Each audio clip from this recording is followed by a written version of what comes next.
behind me you can see a mown path along a fence line out here along the prairie.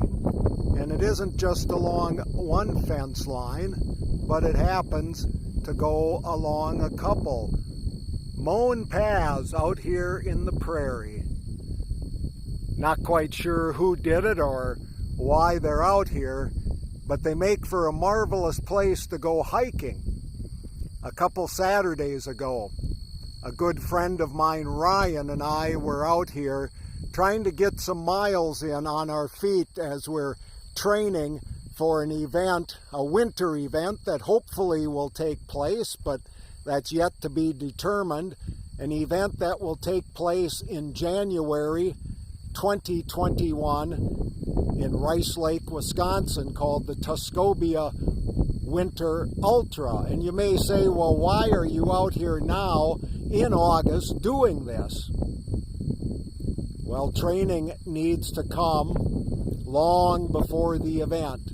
So we were out here trying to get some miles put on. As is usually the case, Ryan is much quicker than I am, so I am behind him a ways, enjoying the hike. And it gives me plenty of time to think and wonder and ponder about all that is, because what else is there to do when you're out here? I'm not listening to things on my phone. I'm just enjoying the peace and quiet of nature. As I was hiking along, I began to notice this fence line and the fence posts and the fence itself. I'm not sure how much you can tell of this. I hopefully am doing this right. But there's a variety of fences, a variety of strands, some of which are shiny and new, some of which are broken and old. What was equally intriguing to me were the fence posts. Made me wonder, how long had these been out here? You can tell they're weathered. You can tell they have seen a lot of use over the years, and yet there is still fencing attached to them. It made me think, in its day, this had to be quite the area behind me. That must have been a grazing area. Now it just seems to be hay ground.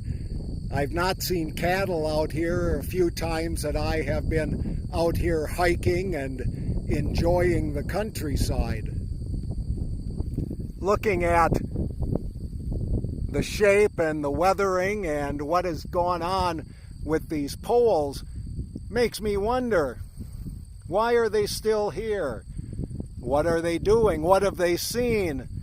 Have they served their purpose?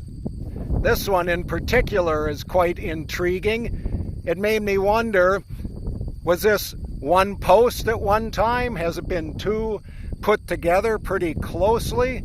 And why? Why are they still here? If they've served their purpose, why aren't they pulled up, rooted out, and some nice shiny metal poles put in their place? Could it be that the person who owns the land doesn't graze anymore, so they don't care?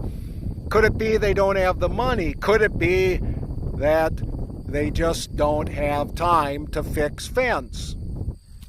This made me begin to wonder about purpose. What is the purpose of the things here on earth? What is the purpose of myself as I continue to age and move into older and older aspects of life? Have I served a purpose? What has it been? Back in 2002, a pastor by the name of Rick Warren published a book called The Purpose-Driven Life. It was 40 chapters that you were supposed to read in 40 consecutive days, and after those 40 days, you would know indeed fully what God's purpose was for you in life. I've done many things in my life, most of which have been related to pastoral ministry. And I still wonder, as I am kind of semi-retired, so to speak, have I served my purpose? Is there another purpose? I look at my dad, who's 94 years old and still living on his own. What is his purpose? Is he still productive? How do we measure purpose in life, in relationships, in who we are?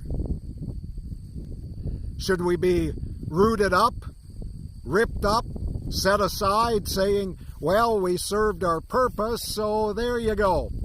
You had a good run at it. Or could it be that there are multiple purposes in life? The Old Testament prophet Isaiah, again, some pretty good wisdom, says, as the rain and the snow come down from heaven and do not return to it without watering the earth and making it bud and flourish, so that it yield seed for the sower and bread for the eater, so is my word that goes forth from my mouth. This area has seen a lot of water. That's why it's so green out here in mid-August. That's why we're still mowing. That's why the mosquitoes are still flying and prospering. Are seeds being produced? Sure. Is bread being made? Sure. Are wetlands growing and getting deeper? You bet they are, and the waterfowl are having a great time. So is there a singular purpose, or are there multiple purposes? Isaiah continues to go on to say, it will not return to me empty, but will accomplish what I desire and achieve the purpose for which I sent it. The purpose of these fence posts probably to hold fence and keep cattle in. I doubt if the owner thought when they were putting these in that someday they would be on a video on YouTube. They've served a multiple of purposes. Which one was the best? I think they're all pretty darn good. Purpose. I don't think we can accomplish it in 40 days of reading. I don't know if we can even accomplish it in 40 years of living. I believe purpose is an ongoing aspect of life. We don't have one singular purpose, but the purpose is part of the discovery that we get along the journey. To ponder, to enjoy, to reflect, to say we have many reasons to live and to exist. And the fun of living is getting the chance to explore the multiplicity of those purposes. Oh, by the way, if you want to know where this one is at, I am on the Minnesota State University Moorhead Regional Science Center land. It is adjacent to Buffalo River State Park, which is east of Glendon, Minnesota.